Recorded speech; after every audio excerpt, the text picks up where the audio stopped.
Three, two, one. We are live. All right, Mr. Nick, how are you today?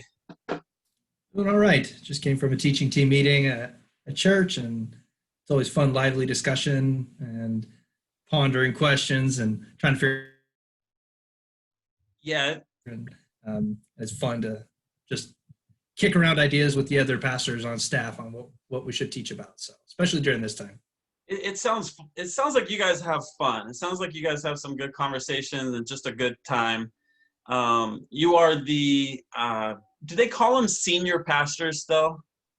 I mean, people do. Everyone's got a different flavor. I refuse to be called senior pastor, and it's Really? not because I'm afraid of being old. Yeah. And I don't care if people do want to be called senior pastor. I can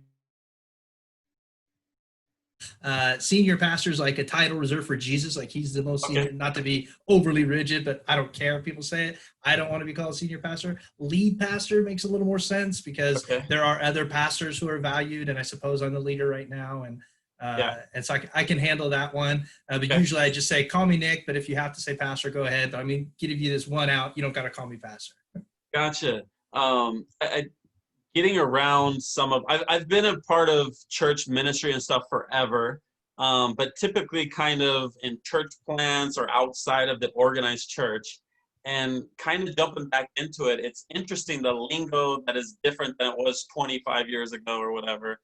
Totally. And I'm with you. Like, I would love to hear some of your stuff. So, like, I didn't accept Christ till later in life. And so, church culture Okay. and like, what's an elder? What's a deacon? And then when you get churches that have whole structures that you've never even heard of, Yeah. and isn't it your church? You're like, do I call you father? Do I call you, Well, friar? What do I call you? I love what you said about I've in the past I've had a difficult time because I view that Christ is the head of the church, and I feel like some churches can kind of get that skewed, and that lead pastor becomes the church, the personality, or if he doesn't show up, half the church doesn't show up, and I don't think it should be like that. Oh, dude. Amen. Like that's why the pastor before me implemented what's called a teaching team. And that's Okay, kind of a foreign concept at a lot of churches. I've But just heard that from the well. yeah, yeah. And so it's basically four different pastors all share the pulpit. Being the lead pastor and the board's like, you're the lead, you should have the most.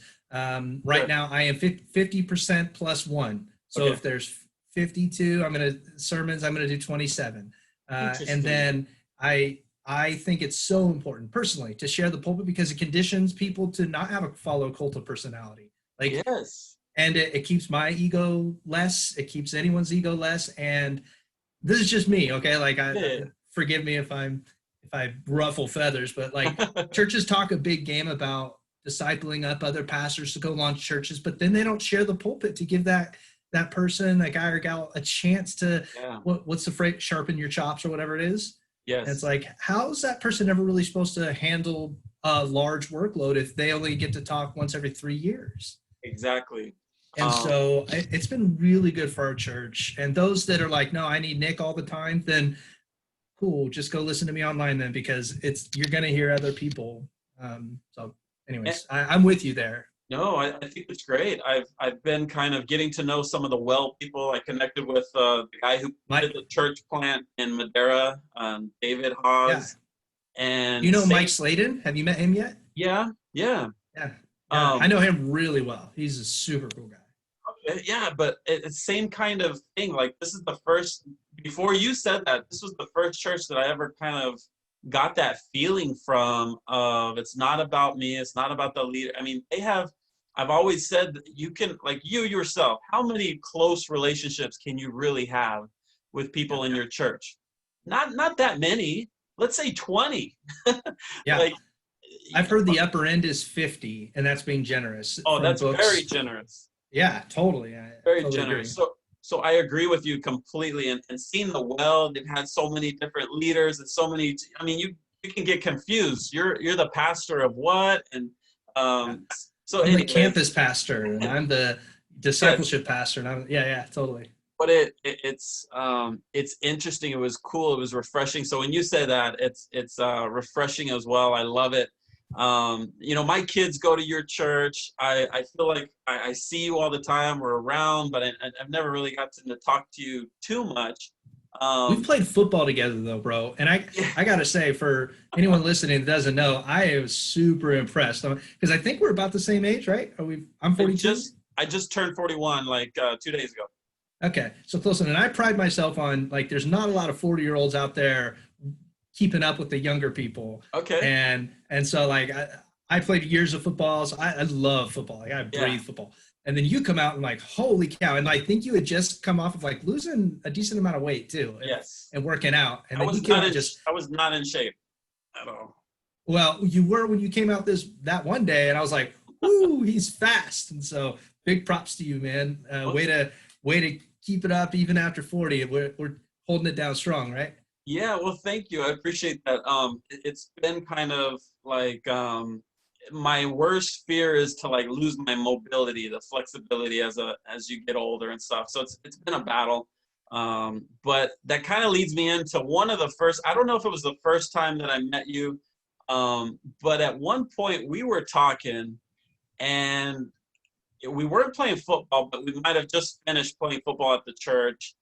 And all of a sudden, we're just talking, and randomly you throw the football down at the ground, and it comes right back to you, right? Yeah, And yeah. for people who don't know, I mean, most people know about football that ball is dangerous. It can go anywhere. Like that's some of the fun of like onside kicks and stuff like that. So Yeah, the randomness. yeah, I remember stopping and go, hold on a second, like, where did this come from? Tell me the story that you told me then. Oh man. Well, I hope it's not a different story and I look like a liar, but I honestly forget because I do it so often. I forget that not everyone does it. But when there's Yeah. no one to play catch with, I've learned how to do it on cement, on grass, on virtually any surface, even off a wall, and Yeah. knowing the angle to hit the wall to come right back to me. And Yeah. so yeah, I do that. And it was because I'm a 49er fan and I watched Steve Young do it. Yeah. That's And what you were you telling know, me. he's a left-hander, and I remember being out. So I lived in Roseville, which is near their practice grounds. Is that Yeah. where it is? You know what I mean? Where Yep. they practice Yep. right before the season starts. And I'd go out there, and you could see them, and he's just out there, and he's throwing. It's a solid like 8 feet from him, and it fly right back to his hand like a yo-yo. And Uh-huh. so instantly, I was like, well, he doesn't have superpowers. There's got to be something to it. So I practiced it, and then eventually I got it, and then it just became a real easy warm up, and I would just do Yeah. it over and over and over again. So How that's old funny were you you? remember that. How old were you when that happened, when you saw him do that? I mean, teenage years. So this is what the Yeah. '90s, right? So after Joe Montana, mid '90s. So I was probably a mid teenage, Yeah. kid, probably about 14, 15, probably. When I met him, he came up to me. I got his autograph, and this little kid was getting squished, and he took my hand or my paper, signs it, and I'm like, oh, I'm gonna get a signature. And then because this kid was getting squished, he walks backwards and goes, "Everyone back up!" And then he hands my signature to someone else. Oh no. And I was like, that's not happening. So I jumped over, like squished 3 people and got my signature. But his forearms were like my legs. They were Okay. so huge. So those football players, man, they're something else. They are. It is kind of crazy to be in the same room with them sometimes. Yeah, Um, yeah. I was a Bronco fan growing up. Oh So man, John Elway, dude, he was awesome. yeah, so Comeback kid. I remember the battles. I mean, we were always on the losing side of those battles, but Joe Montana, as I was a little kid, and then Steve Young kind of took over. Did you I'll never start out? forget that 55-10 Super Bowl against the Broncos. That's rough, man. I'm sorry. Like, Well, so I was that nerdy little kid that would show up to school, elementary school, with the sweats, the Bronco sweats. I had the Bronco like lunch did you have the starter pail. jacket though? Did you have a starter jacket? So I never got a starter jacket until I was 16, but it Okay, wasn't okay. a Bronco one. It was a college Notre Dame jacket. And Okay. there's actually a cool story connected to that. We might get to that, but I just had the cheap, the sweats or whatever, but I was die hard, and they always lost. It was always a heartbreak. And then I was actually at a boarding school, a Christian, a Seventh Day Adventist boarding school. the years that they won the Super Bowl, like in 98 or 97, Yeah, 98. the helicopter play, man. Well, I didn't get to see any of them because they didn't have TV. It was a very conservative, like strict, I just all You my did wait, hold on. You didn't get to watch Terrell Davis with the migraine punch it into the end zone? no Linda, no. I mean, can we pray for your healing right now? Because I feel bad for you. it was brutal back then because I was still into sports big time. But it was just a cosmic kind of slap at that point. But are you into any other sports, or was it kind of mostly football? No, I kind of jokingly say to people, I'm the jack of all trades, king of none. Like if there's a sport, I want to play it. I mean, I'll get competitive at badminton, volleyball. I pride myself on having taught a lot of people how to play volleyball. And old youth groups, I would have 50 people showing up playing volleyball tournaments, and then taught a lot of people jujitsu, that's grappling, Yeah. martial arts. Really dig that. The softball, yes, I like fielding. The one sport I never did though was like fast pitch baseball. My parents never got me into it, and I was a little late to the game with sports. And if you haven't like stood in a batter's box and had a ball go by fast by sixth grade, you ain't gonna start later because that is scary. Yeah. That 80-mile-an-hour comes by and goes thwap. I'm like, yeah, I'm out. Like, Yeah. and so I play a lot of sports, and I like doing lots of goofy things, and I just like trying everything, man. There's a lot of cool stuff in life. Magic tricks, Rubik's Cube, you name it. And I'm into it. Yeah. Now, how long? Because I know a few years ago you made that transition. You were the youth pastor, and then you kind of transitioned into the lead pastors. How long were you like a youth pastor though? Yeah. So, I mean, I don't want to bore everyone with my story, but Don't worry about them. It's just me and you. okay, man. Well then, so 2002 is when my wife and I started like moved to the area as a graduate from Fresno State, business Okay. degree. So I don't have a seminary degree, and it's always important when people first show up, like, tell me about everything. I'm like, you need to know I don't have a seminary degree, and I understand why that might bother you, I but it's like better for you that. to know now than later find out. I'm an all cards out kind of person, and so no secrets. So I started helping out with. It was funny. My buddy that I work with, I worked at Wells Fargo, like the lending, underwriting homes, loans, cars, mattress land. That was me that set the mattress land with financing. So Okay. if you got a mattress from mattress land, I would finance your loan. Right. And so, Gotcha.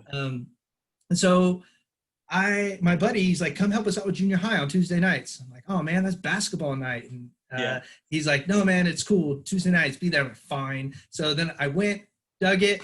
He unfortunately had a moral failure, and he and his wife had to step aside for a time. And so I took over. Then something similar happened to the high school leaders. And they're like, hey, Nick, you're doing so good with the junior hires. You want to take them too? And Was at it that the time, same church? Yeah. Okay. First Baptist Church. Yeah. And so we were in another building. And so when I took over at that time, that was probably 2003, somewhere around there, 2004. And I was only doing it part-time, volunteer work. And then I think maybe the entire high school group was 8 to 12 people. That was it. And started meeting in my house. And then things grew. And at one point it grew as big as like 120 kids. It was pretty hopping. And so over time, I think the church always did a really good job of appreciating me.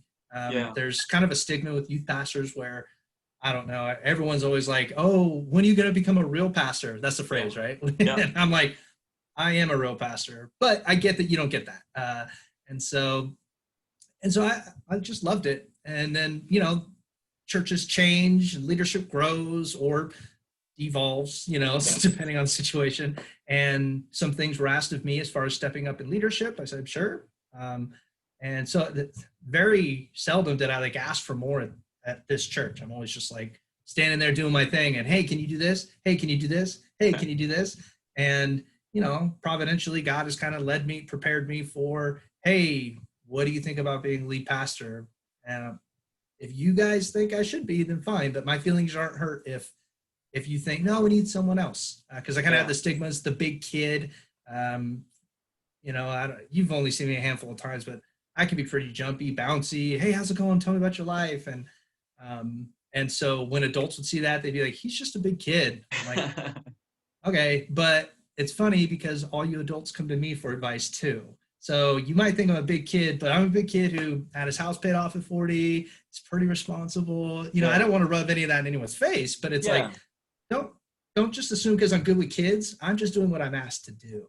Yeah. And when I'm with young adults or adult adults or old adults, they usually say, wow, you really speak at my level. I just love people. And so then it grew, and I was asked a few years back after being the interim pastor for, geez, it seemed like forever, 2-3 years or something like that. I mean, I think I've been in charge for almost 4 or 5 years, but officially 2.5 years as the Okay. lead pastor. So there's your not so quick synopsis. Interesting.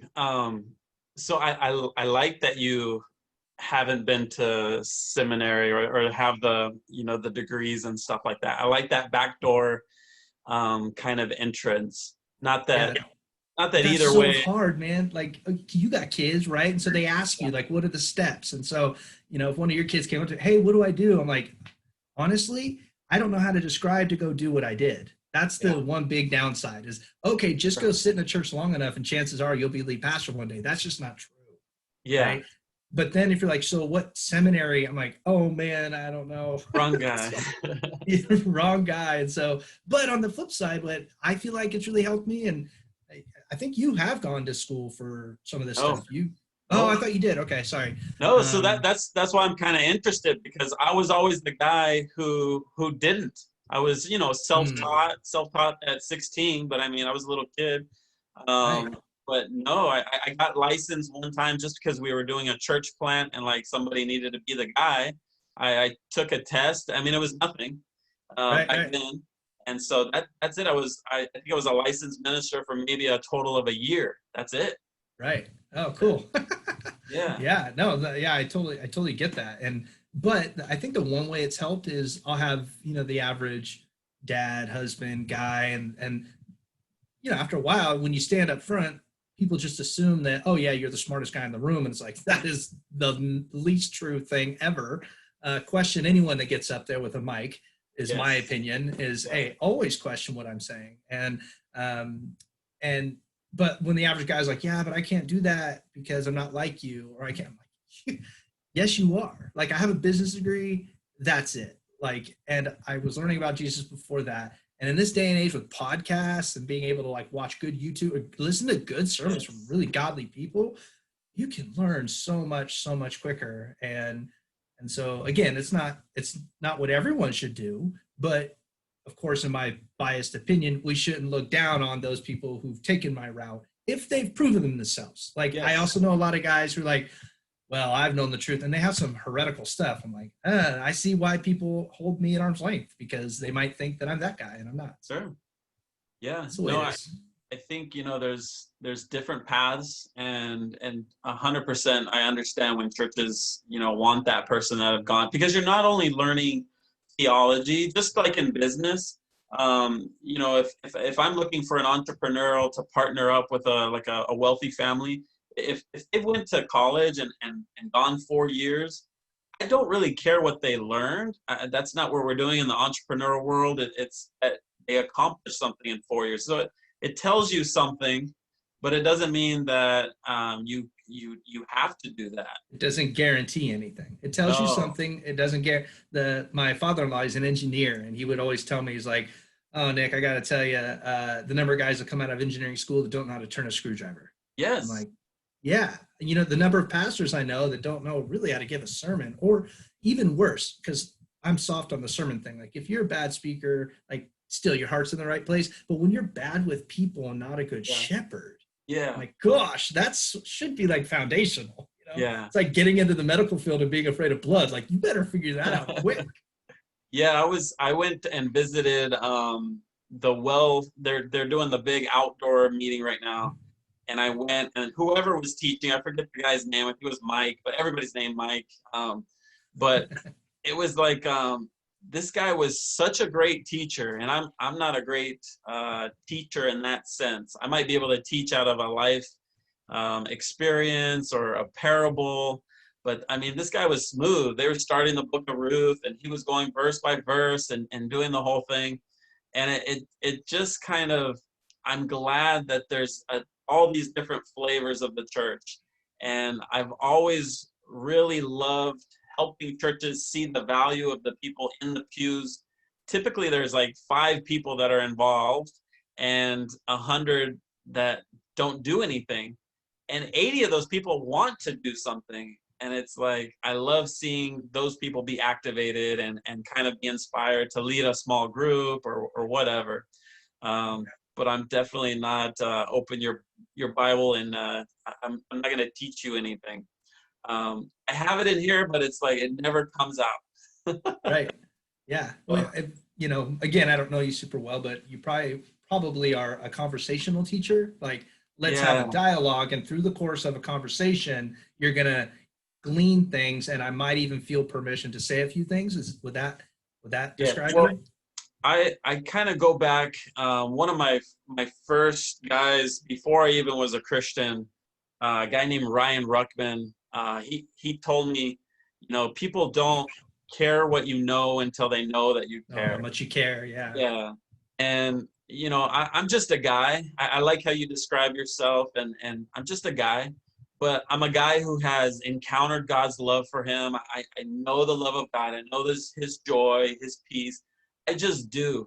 So whatever value that is in people's lives, some want to see a seminary experience, some don't care.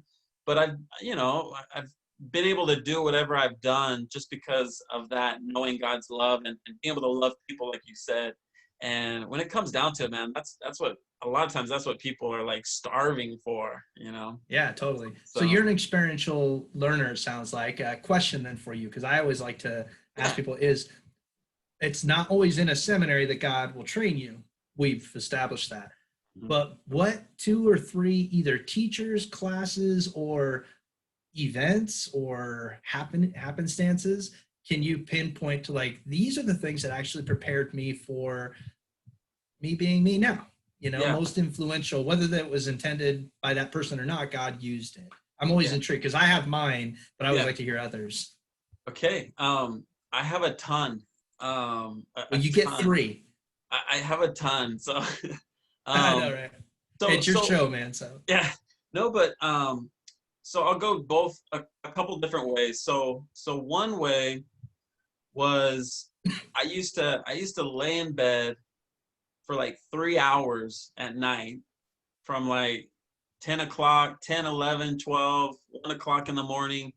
And I would have like 50 tabs open on my laptop. And I'm going through like Wikipedia of like open theism or progressive theism or Christology or whatever it is. And I'm just searching. I was hungry for that knowledge, hungry for church history. I love church history. I love knowing when the Methodists split off from here and the Pentecostals started there. And, the Baptists go all the way on their own, all the way back. I got into all that stuff was just kind of self-taught, just online. You know, we talked about there's so many different podcasts and stuff now. So that was part of it. That was just kind of that. Another guy named Mike Bickle. I don't know if you've ever heard of him, but they have a ministry out of Kansas City, and it's called IHOP KC. So they have an international house of prayer that goes 24 hours a day. They're basically singing the Bible and praying. They're online. Yes. You can log in. Andy and I just looked them up a couple of weeks ago. We're like, are they still going? Oh, they're still going. Yeah. And it's been going since 1998. 24 hours. So I was there in the beginning, way back then. So at one point I was the director of that type of a ministry here in California, like Central Valley, that type of thing. So, but anyways, that leader, Mike Bickle, was a big mentor. And one of the things he taught me was you can go through the New Testament once a month by reading 10 chapters a day. And so I'm like, okay, 10 chapters a day. That's a lot, but not that much if you make time. So that was one of the things that I did. So I did the 10 chapters a day, plus whatever I was looking at, if I was going through the book of Ruth or whatever. But I did that for at least 20 years. And so Wow. when you go through the New Testament, now you're not studying it, you're just reading it. And the first 5 or 6 months, you don't catch anything really. But after 6, 7, 8 years, you've got it. And so that was a huge foundation. So I have that. Going back even further, so I became a Christian at 16, and I came out of the gang lifestyle. So I was in a Mexican street gang for like 4 years. Really? Yeah. And before that, I was in a Nazarene church all my life. I was raised kind of conservative, old-fashioned Nazarene church, and my parents were leaders in the church. And they got a divorce out of the blue. So that was actually a huge thing for me, because right then I questioned everything. Yeah. So my whole world, everything that I thought I knew, was questioned. So 4 years later, when I became a Christian, I tore that Bible. I started reading it. I wanted to learn all over again. So I just started from Genesis and I read it through. The first year, I read it all the way through. The second year, I read it all the way through like 3 times. So I was just hungry to learn about this God, but I didn't want the church stuff. I wasn't too excited about that. So those are a couple of ways that I, learned the scripture, was just by reading it. Now, all the other stuff is what I'm kind of passionate about. And I was in the position to start it was a boarding school, and we had like 100 guys in the boarding school. And I don't know where I got it from, but I wanted to have a prayer meeting. And so I don't know if I had the idea. I just got the idea of, let me have a chair, and I'll put somebody in the chair and I'll just pray for them. The Bible talks about laying on of hands. I don't know, whatever. But I did that, and I would kind of give a little lesson, but day after day that grew. And over about 2 years that I was there, my junior, senior year, by the end of it, every single night we had at least 40 guys staying up after like lights out, after 10 o'clock. We'd stay for another hour or 2 hours, like praying and so it was kind of a movement, and it scared a lot of Seventh-day Adventist people, I'll tell you that, back in the day. Too progressive or what? Like, what was their fear? It was led by a kid. Oh, okay. So there was no pastor. There was no, the pastor actually at one point came and saw what we were doing, and he kind of blessed it, and they were fine. I had other stuff that I played the drums for the first time in that church on that campus. That was like a breaking thing for them, having a drum. So I was just controversial for them. No dancing, my friend. Have you heard the old joke? I don't know if it's appropriate here, but Go ahead. It's always when they're like, I think our Mennonite brothers and sisters, like, no sex because it could lead to dancing. Yes, I've heard that. It's so funny. But Anyways, yeah, it was just a real conservative church. But one of the biggest lessons I learned was after that time, when I graduated, I left, and the next year, I just thought it would continue and grow. And it didn't. It fell apart. Nothing, like, by the end of the next year, nobody was still meeting. Nobody was praying together. So I learned a huge lesson of kind of what you were talking about earlier, of I've got to find a way to duplicate myself. It cannot be about myself. And so that was one of the biggest lessons that I kind of learned. And I started church planting from then on for a long time. And I always remembered that as soon as I could, I would hand off leadership. So there's churches still going on in Porterville today that I started 25 years ago, but they wouldn't know me if I walked in, and I love it. But it's like new leadership has taken over, and so that was huge for me to learn at a young age. And so, like I said, there's tons of lessons, but a lot of it was different people coming into my life, and I just was willing to learn from them and kind of grow. So going back to you, what is one of yours? Oh yeah, I mean, mine isn't as fancy as yours.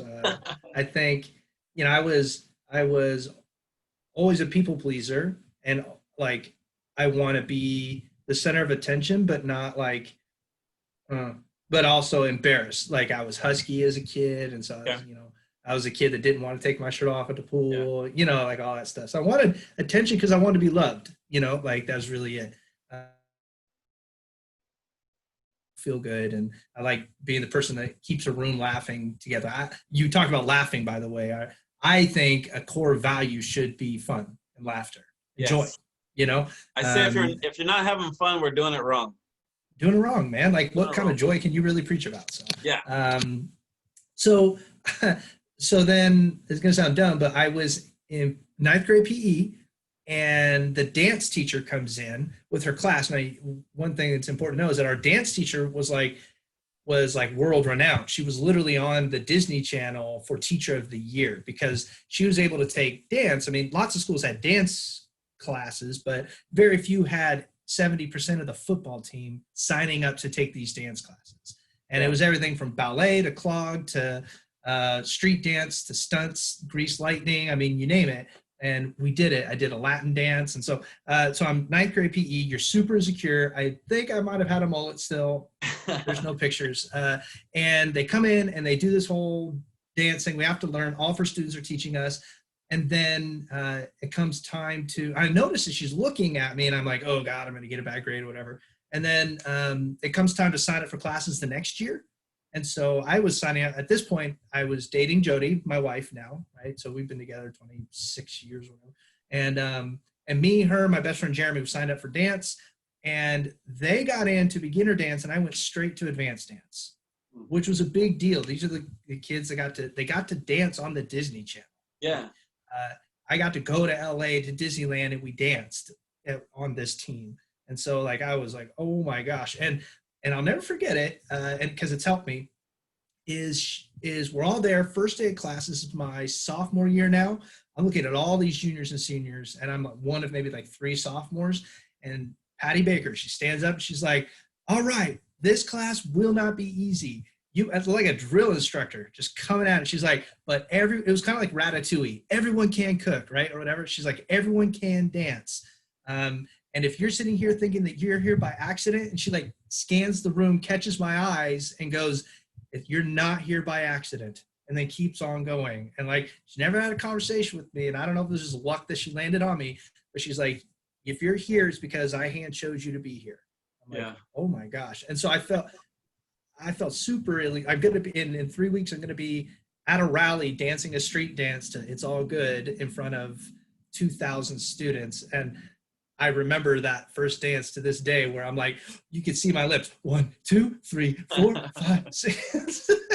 And so just that. So I was in 3 years in advanced dance, and just being up on stage and understanding like the energy of the crowd and working hard to just nail something and helping other people be good at something and being part of a team and really just stage presence. I don't yeah, know, that sounds stupid, but I think God used it, and he used a lot of other things. The one that ties closely to that is on the football team. I'll never forget. I was asked,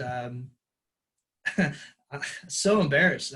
So I was doing pretty good at linebacker. Like I wasn't even, they had me fill in linebacker, and I just kept doing good. I hit the hole. I was short. I was small. I hit the hole and kept hitting the starting running back, and I was the practice squad. yeah, Kept hitting it, kept stopping. His name was Brian Pickett. He was huge. I kept stopping him. And then afterwards, coach was like, "Hey, Bradley, you wanna be a linebacker?" I'm like, "Sure." So they put me at 3rd string linebacker. And then I moved up to 2nd string linebacker. And then the starting linebacker is in a game a month or 2 later, and his name was Van Voltenberg. And he got hurt, and he went out. And then, no, it wasn't. It was someone else who got hurt. Coach comes up to me in front of everyone's like, "Bradley, are you ready? It's your time. You're starting today." And I responded with, "Well, don't you want to let Van Voltenberg? Isn't he better than me?" And the guys around me were like, "Bradley." And I felt so ashamed that they believed in me more than I believed in me. yeah, This was before dance, mind you. Okay. yes, And yeah, so And so coach looked at me and he goes, if that's what you think, then you're probably right. Yeah. And I can't forget that. And so from that day forward, I made a decision that if someone says that they think I can do it, even if they're wrong, I will try. Yeah. And so that it's not super spiritual, Oh but yeah. they're formative, you know? Yes. And so Yeah. I mean, my gosh, I have been super blessed, super blessed and super challenged, I guess, at the same time. Because of my beginning of questioning everything, it's very difficult for me to even see a box, let alone get inside of a box. And that scares a lot of religious people sometimes. I think we get very comfortable with doctrine, and it almost just kind of a blanket, and we never want to kind of peek our head out and stuff. And that's fine. It's just not me.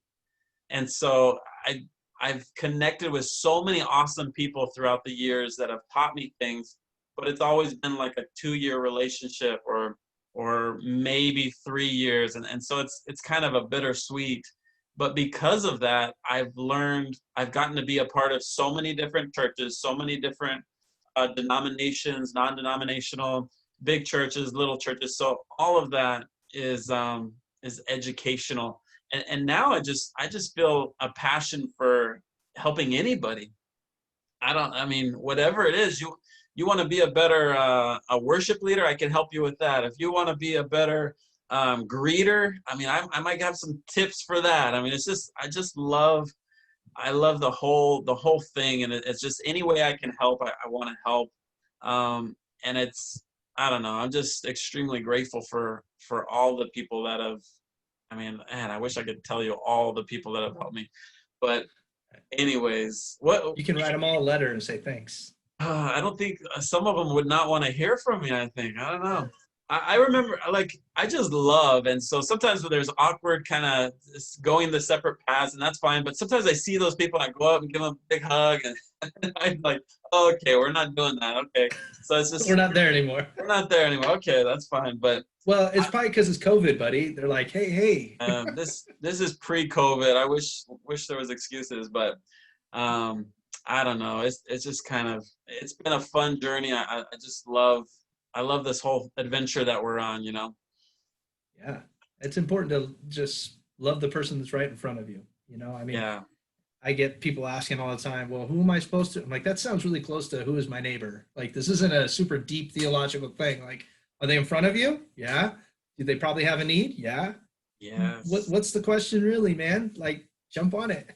Yeah. There's, I like a lot of these Buddhist kind of parables or whatever, because they say things that we Christians have learned. It's the same stuff, but they say it in a different way that kind of, I think, gets us to think about it more. And there's, I think it's Buddhist, I don't know, but somebody said that, like, tend to the garden that you can touch. Have you heard that one? Sounds familiar, right? Yeah, but same exact idea, you know, whatever, whoever you can help, whatever you can do that. Stop dreaming about all this. I mean, don't stop, but like do that now. So not at the expense of where you're at. Like, yes. Dream big, but not at the expense of where you actually are. So you said that you kind of came to the church stuff later. Did you have any experience with church or Christian upbringing at all? What did the beginning look like for you? Yeah, so I mean, we all have our sob story on, you know, why life was hard when we were younger, and because this has a potential to go online and someone potentially see it, I'll keep out stories, but a lot of confusion. I could tell you, like, in short, you know that scene from Forrest Gump where Lieutenant Dan goes, "Have you found Jesus, Gump?" And Gump goes, "I don't know. I'm supposed to be looking for him." You know, like that was me. Like, yeah, I didn't know the name Jesus. Okay. If you're like, I didn't even know what the word religion meant, if that helps at all. Like, I didn't know people went to church on Sunday. I didn't know the word church. Okay. Like, I could tell you up until like what age? It's a good question. I'm sure it's sort of like, when did you realize anything. It's like, I don't know, it's maybe 9, 10. Like, I don't remember the moment, Okay. right? But at some point, like, I saw my little sister get baptized in a church. I'm like, Okay. oh, okay. This place is important, apparently, Yeah. and but this first time, and okay, you're a godfather and you're a godmother. What is that? Like, not at all. So it was just strictly going through the motions. And so it would started. My best friend Matthew Brooks, who's a pastor now, he was he he's a nerd. I love him, but he was taller than everybody. He hit puberty than everybody. So there was this cool period where he was better at basketball and football than all of us, and then we all caught up to him and everything. But he was Yeah. a PK. He was a pastor's kid, and he would Okay. invite me over to his house, and they did newspaper route as a family to earn money. They didn't have a lot of money, so they worked really hard, and that was my first experience where I'm like, oh, your dad's a pasture, Yeah. and what does that mean? And I remember spending the night. He did the whole spend the night with me, and then tomorrow we'll do newspapers, and then we'll go somewhere. Yeah. Church, right? Yeah. And so, like, okay, and so I would go with him, and if I said whatever verses they did, I got a star and a candy, right? Like the whole bit. So that would be like my first sort of okay. And then I discovered, and I had tons of respect for him because he did, like, remember the whole you go to party games. I was all about girls. So I was like 23 girlfriends before 10th grade, Yeah. and I wanted to hook up with all of them all the time, and that was my life. But he was always different. So like when we'd go to parties and everyone wanted to play with a Ouija board or you remember like light as a feather, stiff as a board, like nonsense. I don't know if you ever did that. I mean, like in hindsight, you're like, yeah, any Christian's going to be like, stay away from that. That's not okay. We didn't know. We were, teenage kids. And he'd be like, sorry guys, I have to leave the room. And he wasn't mean. He wasn't, and he'd go stand outside, and I'd be like, oh man, the people pleaser in me was like, I can't have someone standing outside. He's my friend. And so I played one round, and then I go stand out with him, and I just stood there with him. And he's like, yeah, my religion says that I can't dabble in that. I'm like, I have no idea what you're talking about, but you clearly believe it. And like, again, those formative moments, like a young teenage kid living it. He didn't even have to explain it. I just knew that it meant something to him.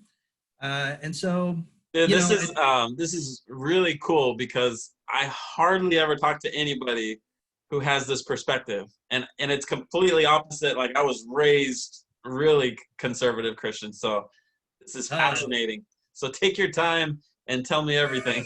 I don't know about that. So Matthew he's in Nebraska now. He's a pastor, and I've just always thought the world of him. I look up to him. We've always been peers, but when I finally accepted Christ, he was the first guy I wanted to tell, like, dude, I got it. And he's like, no way, I've been praying. Thank you for calling me and telling me. I've been praying for you for years. I'm like, I finally realized that you have been.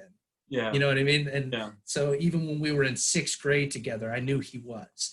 5th grade is actually when we started. So as time went on, he wasn't the one that led me to Christ, but then Christ started popping up. And I think he popped up most, and this is going to sound stupid, probably not to you, but to some people, but I was 12 or 13, and I remember laying in bed, and my Uncle Rob, who I love, right? And he doesn't remember telling this story, but he did because, you're scarred. And he said, hey, just so you know, and he was on the Pentecostal end of things, and he's like, hey, just so you know, like the rapture could happen. I'm going to get whipped up, and then, you're going to be sitting there in the car because we were driving, and you're going to, the car could just catch on fire. And at that point, I'm like, should I grab the wheel? I was super nervous. And then so I prayed in bed. I was probably 12 or 13. I said, hey, God, Buddha, Allah, Mormon God, Buddhist God, like I named all the stuff, right? Krishna, like I said all the fancy words that I'd seen in movies and stuff. I'm like, I have no problem with you. If you made everything, it makes sense. I should do what you want me to do. But like, if you make it clear who you are, like something it was the most generic, but probably the realest prayer I ever prayed. Yeah. And it wasn't like that. So I don't have that magic. Oh, and then I met so-and-so. But I kept my eyes open. And that's when I started discovering what Matt believed, then what my best friend Jeremy believed. And then eventually my girlfriend, now wife, what she believed. And then it just started. And then, so I was invited to Bible study, and I went super, like you're talking about, I questioned everything. Yeah. Like, so like, who wrote this thing? Yeah. Like, was it Aesop's Fables? Like, what? I was respectful, but I was Yeah. like, you know, where do babies go?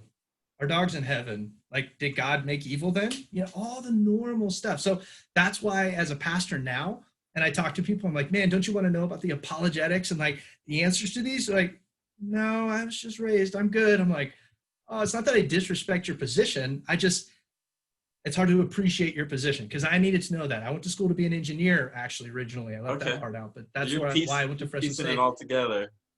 And so I really value logic and science and history and all that sort of stuff. And then, so anyways, through a series of that, it was revealed to me. And then you'll appreciate this, being a church culture kid, right? Okay, the altar call. Okay, yeah. Like, did you do altar calls?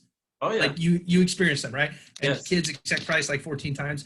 Yes. This is so formative, because it taught me, when I would eventually become a Christian, a youth pastor, how not to do altar calls. Yeah. Because I accidentally accepted Christ. Yeah. And so I was, I think, 16, 17, and I got invited to go to this snow camp thing, and I went, and the guy's like, put your head down. You put your head down. He's like, if you want to know Jesus better. That's how he said it. I mean, I'm glad that that's not like a marriage proposal. Hey, you want to get together? Oh my gosh, she's going to marry me. Like, no, but that's what they did to me, bro. They're like, so then afterwards, everyone's hugging me. Welcome to the family. People got tears. And I was like, I just joined a cult. You know, but I was a person that was still pretty high integrity. I'm like, if they're going to think that, yeah, I better look into it. And it's what made me, God is so good. He used that, right? And I wasn't a liar, because I didn't do that on purpose, but it bought me time in that community where they thought I was one, you know, to where I could ask questions and still figure stuff out. And then I remember I was standing out mowing Jody's lawn, actually, my girlfriend's lawn. And I said, all right, God, I'm there. I think 18, you know, upper 18, getting ready to go to college. And I was like, it's real. If Jody were to leave me, and at this point we're together for 2.5 years, if Jody left me and the Stevens, they didn't want to be with me, I'm with you, and I'll stick with you. So I didn't pray the prayer like, you know, accept Jesus. I just, like, my first prayer, hey, God, thanks for showing me who you are. I'm here. Thanks. All the love, Nick, right? But the crazy thing is, Jody's family kept, every year they'd make me a birthday cake on the day they thought I accepted Christ. Yeah. And I was too embarrassed to tell them that I hadn't. So in my 20s, I finally was like, stop making me a cake. You need to know that's not the real day. And so, so I don't know if that answers your question, but again, I have a very unorthodox everything. Yes. Yeah, that's, it's just a completely different way of coming around to it, but kind of similar. But I had the other side of the experience of, like, I remember being maybe 10 years old, but like, I was 10 and I went to a friend's house, and I opened up the fridge to, like, get a Pepsi or something, and I saw they had beer, and it scared me. It scared me so much that I called my parents. I called my dad and told him, hey, they have beer here. And I don't remember what he told me. I don't know if they picked me. I know he wasn't afraid of it, but I was scared. Like, I was like, this house has beer. And, you know, it was just, it was totally different. I thought we were like the perfect church family. I was the perfect little Christian kid. Oh, so this was a Christian household you're in? No, it was secular, but I didn't even think like that. I didn't know. They might have been Christian. I don't know. Right. But it just was that was the first time that I had ever seen beer kind of in real life.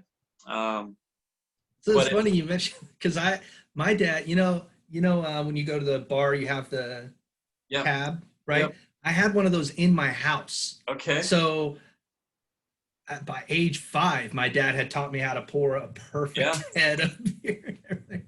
It's just funny, different, right? But God brings, I mean, the sovereignty of God, right? That's why it's very easy for me to be like, it's the work of the Holy Spirit to bring people. You do you, and then let God do what he's going to do. Stop forcing it. Yes. You know? Yeah, I tell people all the time, guess what? God loves them way more than you do. Like, trust me, Amen. he's so passionately in love with this person.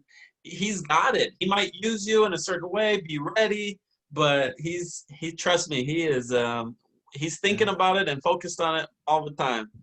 Man, that's really neat. So what happened, like, right at that 18 years old, it sounds like, did that change kind of the direction of your life, or did you kind of continue on work-wise, college-wise, or did it Yeah. shift?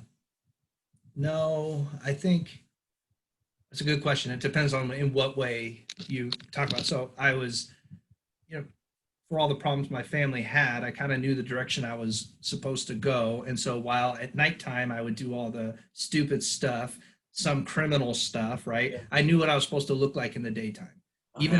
Even if parents weren't doing it or really telling me to, the culture of people I was around, I was in GATE and I was in honors classes. Okay. I wasn't pushed to do those things. I just stumbled into it. Um, my parents didn't really help me with homework or anything like that. Yeah. I just kind of, but then I stumbled in with these gate kids. They call us the gate geeks, right? And so, and I probably got the worst grades among most of them, but I was still in that nerd community. I didn't really even discover sports until later, right? And so I just always knew, like, yeah, you're going to go to college, right? And so, Yeah. and I got accepted, to your question, got accepted to Fresno State on an engineering major, but then got into that, and it wasn't even one semester. I'm like, it's not for me. Maybe I can handle the workload, but it's the people that I'm like, I'm way too social for this. So Yeah. that's where I couldn't decide. So I said, well, I'll just choose business for now until I find something else. And so anyways, I went that route because I guess I always had kind of a faith in me. By this point, I had discovered that I had some leadership qualities that other people had affirmed. I mean, I lived in the dorms for 5 years. Yeah. And so, and I ran them for 4 years, and that was my fraternity. That paid for college so that my wife lived with me. We were married for 2 years in the dorms at Fresno State. And so, so yeah, I mean, it changed me in the sense that I had the new lens to view and do everything through, but like on a bad day, it could look like what I was going to do anyways. Right? Yes. You go to school, you do all this stuff. And so I can't say that I was indistinguishable in what my life looked like, but my messaging was very different. Everyone knew my faith because I would get it to come up, and Yeah. I wasn't pushy. I had a guy that I had hired, and I knew what sins he dealt with. He knew that I knew what sins he dealt with. And then, but he was my first hire because he was the most qualified for the job. And we got into it in a good way one night where he's just like, tell me what you really believe about this. And I was like, okay, well, this, that, and the other thing. And then by the end of the year, he's like, I need you to know that you're the first, what I think is real Christian. You know how to love me, but also separate that what you think are my sins don't define me. And you had a way of talking to me about it that didn't make me feel less than you. And like, I was like, thank you, man. That is a huge affirmation because that is true. And I wish Christians valued that more. I do love you and I will pray for you, but that's not a condescending way. I'm called to pray for everybody. And if you ever get there, pray for me because I'm not perfect. Yeah. And so it changed that. It changed my dialogue. It changed my mission and my purpose. But like, I wasn't known to be like this sinful kid, you know, except at nighttime, but most of the stories never came out. You know, it gave me the proper focus on how to love my wife well and prioritize her and my kids and others. And then certainly when I became a pastor, then yeah, that decision was very important. So you kind of mentioned there that the sports. So when I think of you, I at first I thought, oh, this guy's this isn't gonna get bad, but at first thought was, oh, this guy's cool. You know, he's kind of athletic. He does it was you that did jiu-jitsu like at the church. Israel, the kids were getting into jiu-jitsu at the time. But then as I was around you a little bit more, I got this feeling that you were kind of nerdy in a sense. And so it brings me to asking you about my daughter Ruth said you got to ask them about their game room, or is that what it's called? Is this the room you're talking about, or? It is, yeah. So I'm a proud. someone always tells me the difference between a nerd and a geek. Nerds like academia and geeks like hobbies. I always forget. I maybe Yeah. both, right?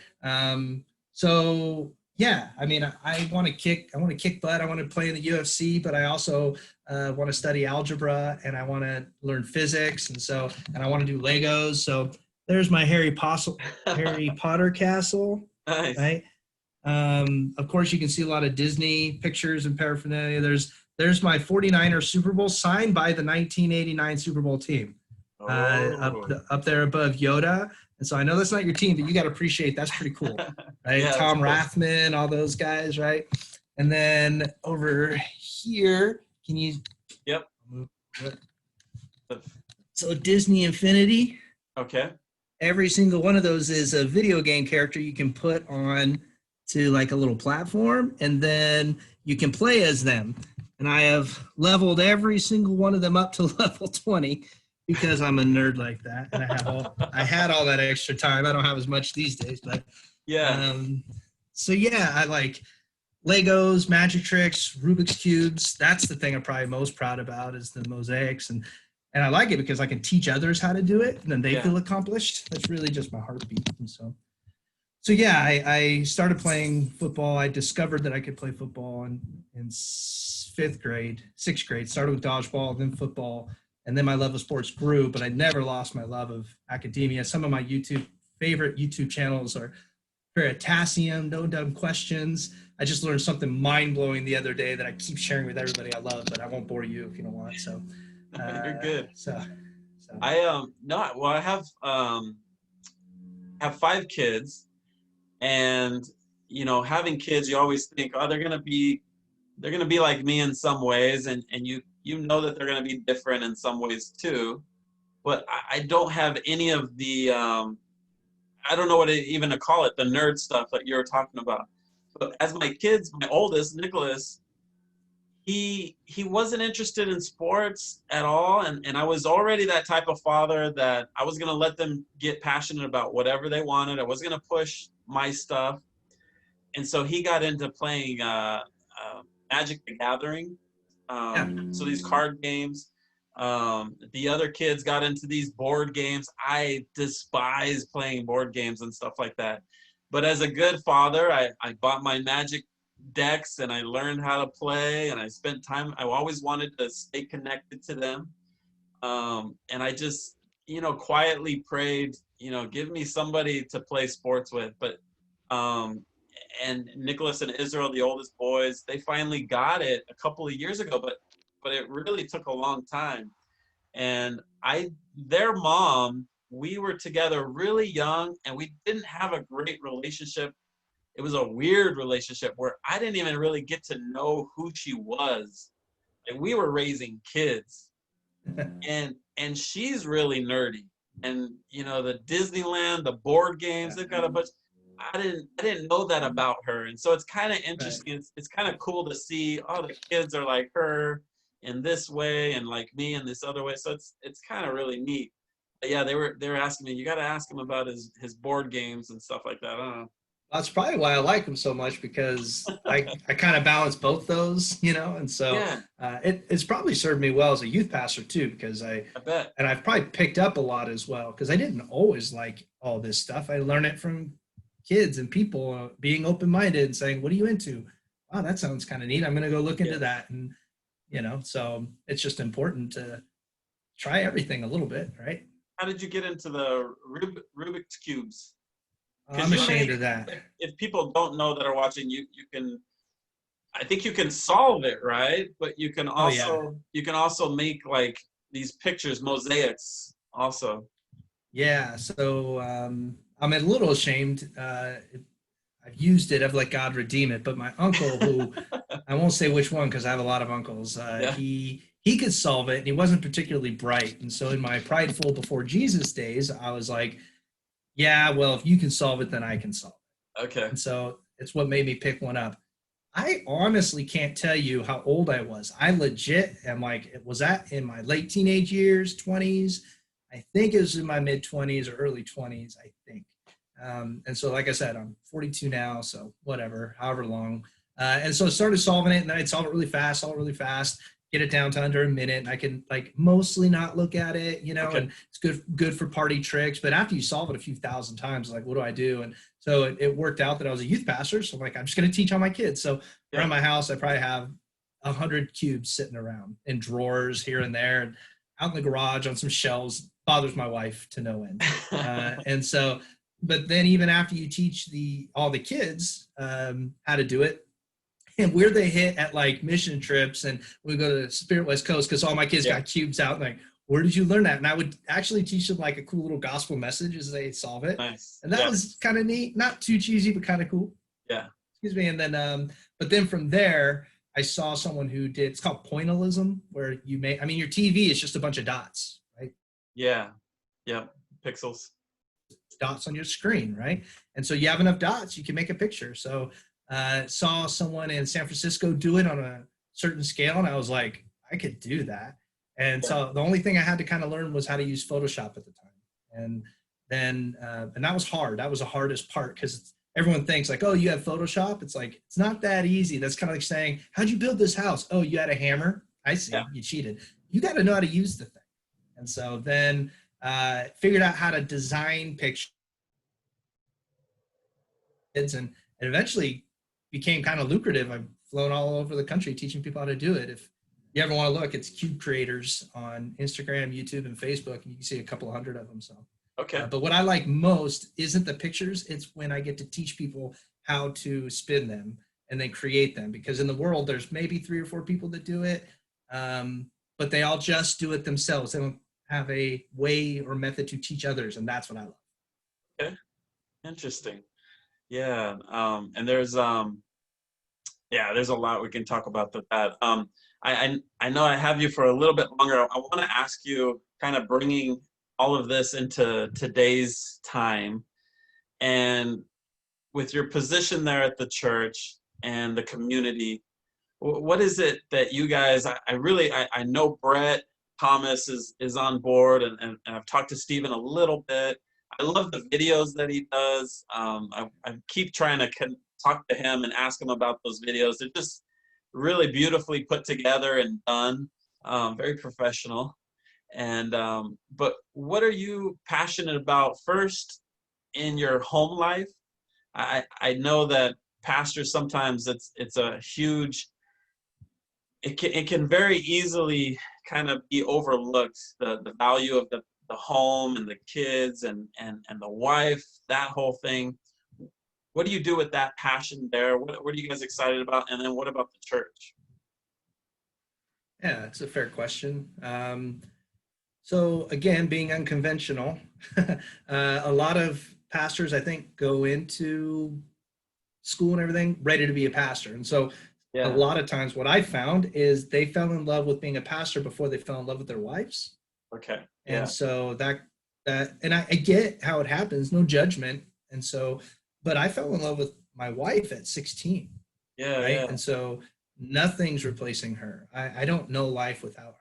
And God forbid if she were to pass away, it would wreck me. I have my foundation in Jesus, but I don't know if I could continue on even being a pastor. Like, she's really important to me. I would keep being a Christian, but I don't know about a pastor. And so and so I would always get people, even when I was a youth pastor and became a lead pastor, coming up saying, don't let the church become your mistress. Don't let the church. And I always sort of jokingly reply, like, but serious, like, yeah, the church's not that beautiful. So my wife's got her beat. So, but I got to be careful, because like, that's a very good answer. Yeah. And so, but I got to be careful, because the church is Christ's bride and he died for her. You know what I mean? And so I don't want to be too harsh about it. So I got to say, I've been really lucky, because everyone has always supported that. I didn't end up at a church that kind of does that like dual pastor thing. Like, oh, well, if you're a pastor, then your wife Pastor's better. Wife. Because, and I'm like, my wife works a full-time job saving people's lives at the hospital. Yeah. That's her full-time job. And if you're hiring me, you're hiring me. And if you got to pay me less because you're not getting a wife on board, then pay me less. Yeah. And so I didn't share this, but I don't know if you'd heard, but in 2005, I quit a 6-figure job, the job that I went to work that I mentioned earlier, to come do this at 1/3 of the pay. And I don't want cookies for that or anything, but when people are like, yeah, you got to do this, that, or the other thing, I'm like, I don't have a problem walking away from jobs. I haven't done it in a long time, Yeah. but I will if I need to, and I would do it again. And so that it's not a balance. My family is priority, period. And what I love is that the church has embraced that culture. I don't know if it's always had it, but at least with, not because of just my leadership, but I think my leadership has helped reinforce that your family better be the most important or your job is in jeopardy. Yeah. And I've very much established that culture. And then not just a get it done, it's a, are you in community? Are you in relationship? Are people speaking into you? Are they telling you what a husband and wife should look like, or a mom and dad and everything? Like, that's what's supposed to be a major core of the church. And what I found is that it's sort of taboo to talk. And I'm like, forget that. All the taboo stuff you don't want to talk about, I'm talking about it. I'm going to ask you, are you looking at porn? You know, like, because chances are statistically you are. And I'm not going to judge you. I'm going to walk with you, you know, but we got to get past church culture and actually get to, I don't know, kingdom culture. I don't know what to call it, but you know what I mean? Yeah. Like authentic Christianity. And so I guess that sort of ties into, I bring that to the table at church. I very much stress like high integrity living, not perfection, not for the facade, but because it's real. And if we stumble, we dust ourselves off, we repent, we forgive, and we move on. And we ask the question, how do we keep that from happening again? But we have to live that out in community. And, you know, I think I do that well. You'd have to ask the rest of the staff. A few of them have affirmed that I do that pretty well. I love meeting people where they're at, you know, like you mentioned Brett. And, you know, what I love about our teaching team is we actually land in different places theologically on many, what some people consider important topics. And I might say maybe they're important, but they're not primary to the gospel. And so inviting those people to share a pulpit with me makes me better. It makes them better. And I think it makes the body of Christ look better. That's just me though. You know, there's some people who are like, you can't have a church that way. And I'm like, cool, then don't have your church be that way. I'm not called to lead your church.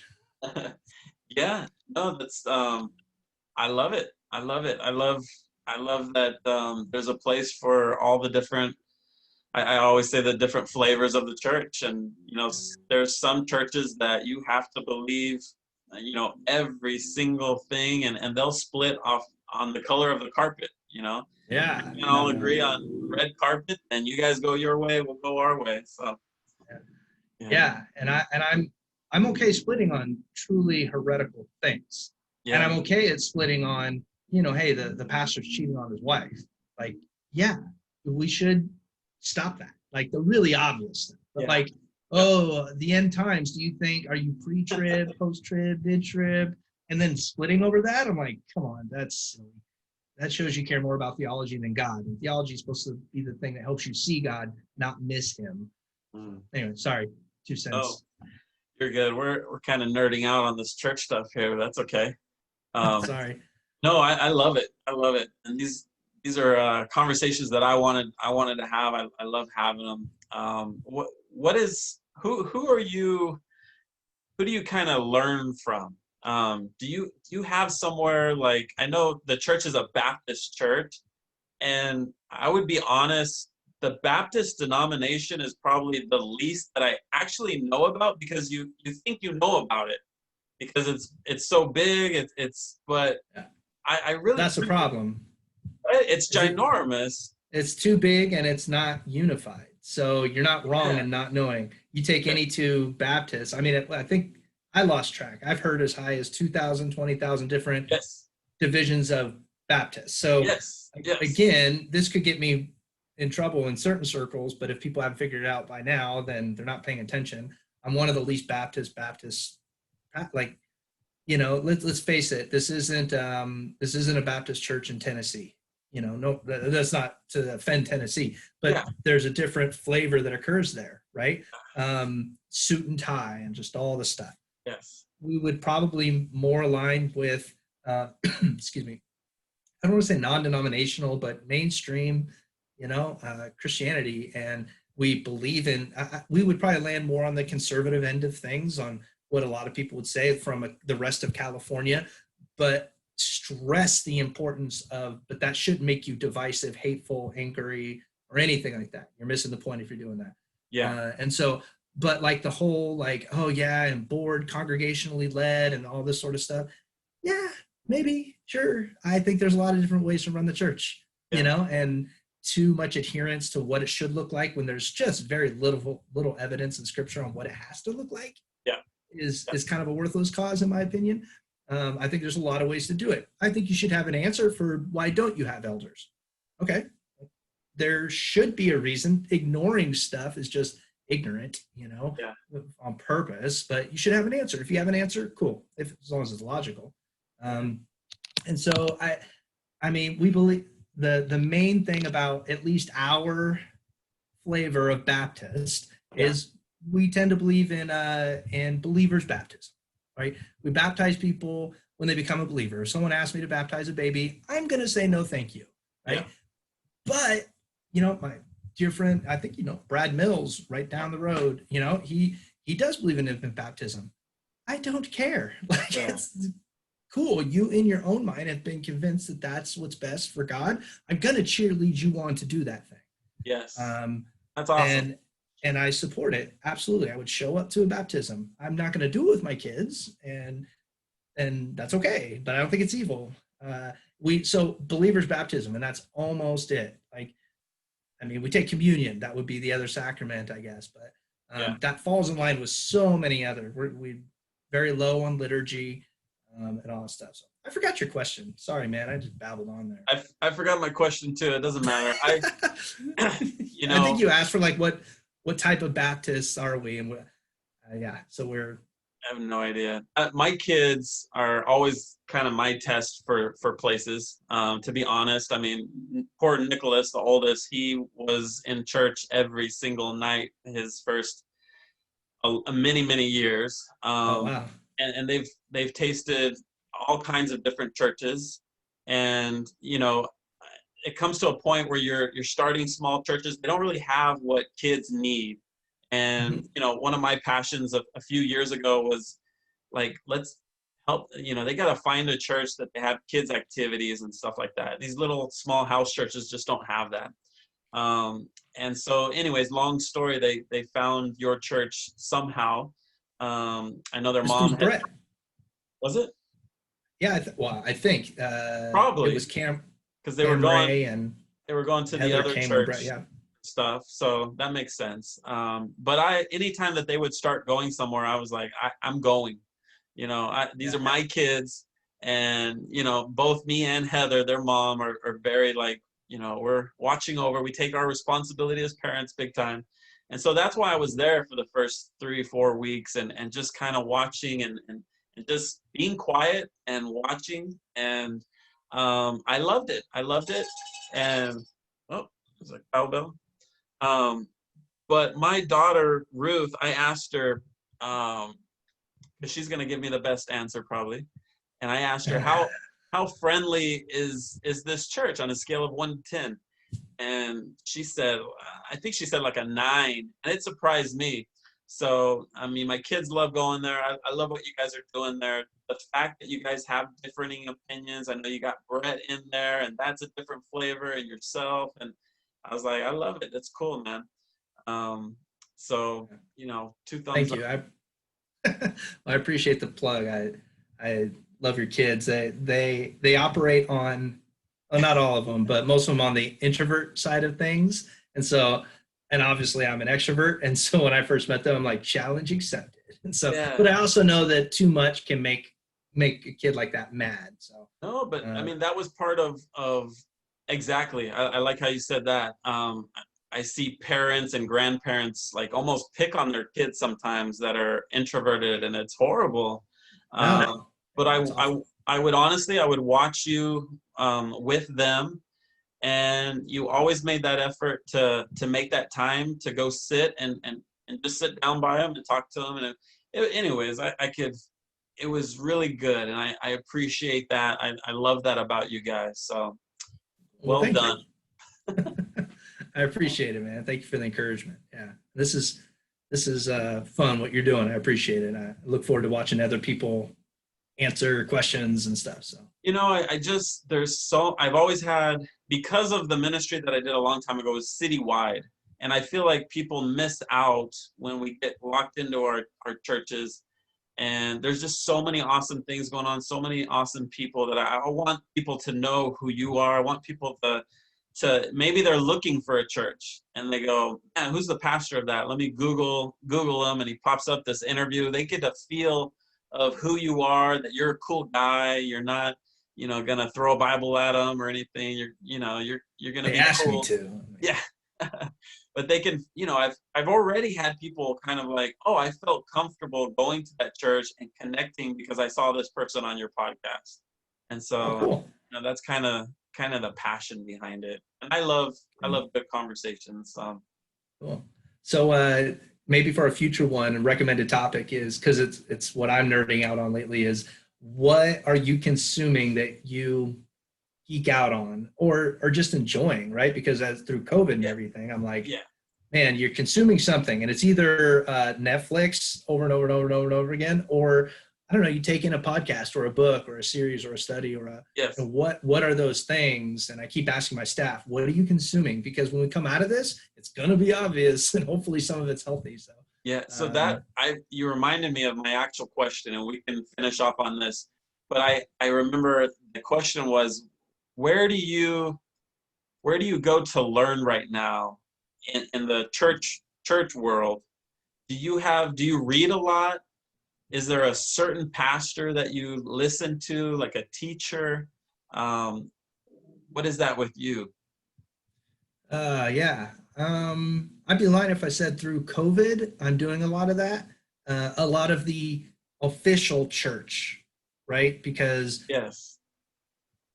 we've not been having church, right? There's other topics, if you haven't heard in the news, that have been coming up over the last few months. And so I've spent a lot of time diving into those, what are the opinions of this group, that group, pro this, anti that, like, just so I can see, am I missing something? How can I speak to my people if they ask, should I preach about it from pulpit? Should I not? And so that's where most of my mind has been going. Yeah. And so because of that, I'm exhausted like everyone else. And so I guess my answer is, so what am I learning and studying right now, or choosing to learn and study, or consume is probably a better word, that gives me reprieve and gives me joy and delight, like the same way that if we were meeting, I would be learning about your hobbies and what you're doing, and I'd have some new thing on my shelf back here. You're like, ooh, disc golf, which I love also, by the way. And so I would hear those things, and I'm not hearing those. So to stay sane,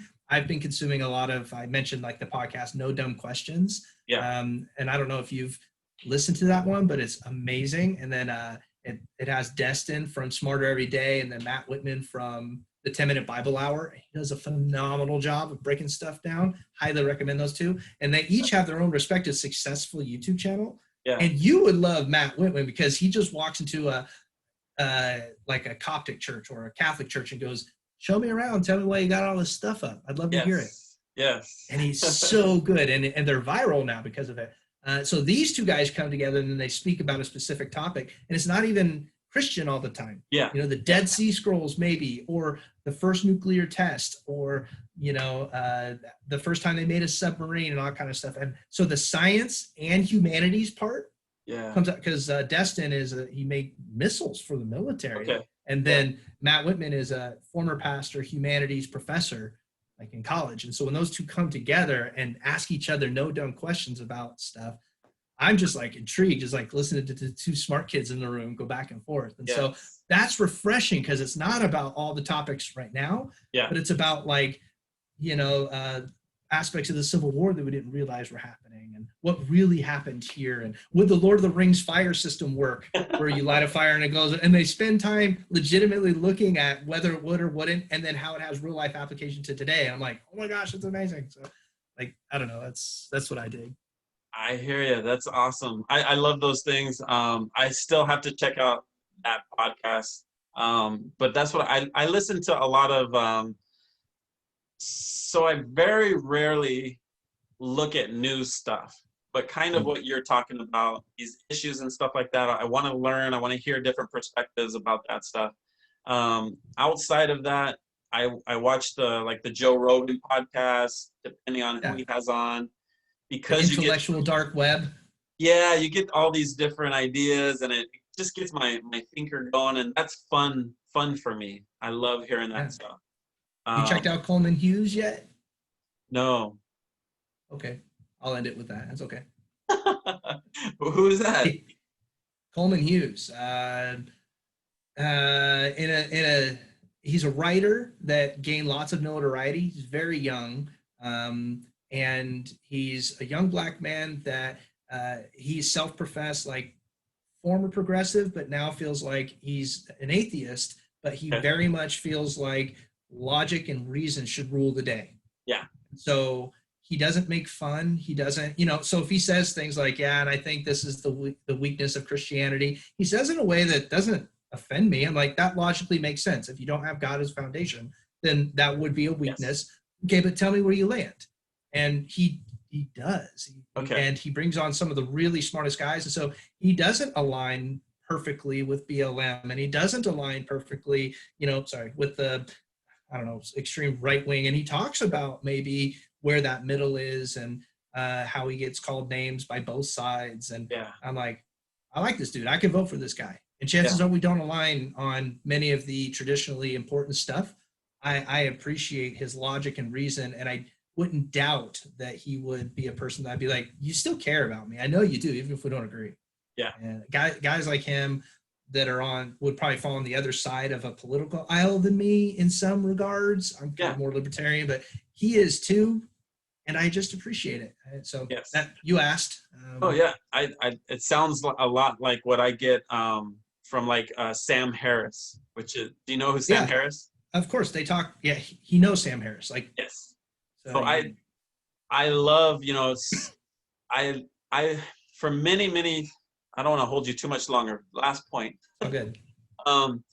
For when I got a divorce, so I was in the church in some organized way up until then. At that point, I was kind of free to go and start churches in cultures that no churches were doing it at the time. Whether it was homosexual communities or pot smoking communities or the bars or clubs, nightclubs. At the time, I had never even drank alcohol yet. And I was starting churches and bars and stuff like that. And part of my way of preparing to encounter all these atheist people was I started listening to different atheists speak. I wanted to know what's their perspective, where are they coming from. So long story short, Sam Harris was the most reasonable atheist that I could listen to and understand. And actually in this time in the last year, a lot of the things that he says, it should be kind of preached or taught in church, in my opinion. He's talking about how we need to have these conversations, disagreeing well. And so it's really interesting to sometimes grab from these worlds that we may not agree with, but it's, I don't know, I just love that stuff. So I got to check that person out for sure. Yeah. Amen. I'm all for, if our faith can't stand up to the test of a few questions, then what kind of faith is that? And hold on to it loosely and have my ideas checked and formed and molded. And I've been doing this for a while now, and I used to hold on to it loosely, here's my Jesus, I think. But then after hard questions and everything, I still land on, oh, he's still there though. You didn't disprove anything. Yeah. You've maybe opened my eyes to topics I didn't consider before, and maybe it's changed my views a little bit, but God has still withstood the test of all of your doubts. And Christians shouldn't be afraid of that. It only makes us stronger. But not everyone feels that way. But well, it's not even, sometimes it's just they're not hearing what the church is saying sometimes, and the church isn't hearing what that side. And if you actually listen to them, you can hear kind of their hurt and where they've been hurt and wounded, and go, oh, okay, that's not what I was saying.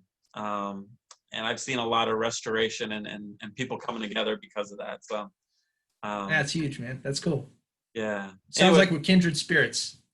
yes, I like it. So, Mr. Nick, thank you for coming on. We got Nick and Nick today. Yep. Awesome. It was my pleasure. Thank you. I appreciate it. All right, brother. See you later, everybody. Thank you once again, sir, for coming on. Adios.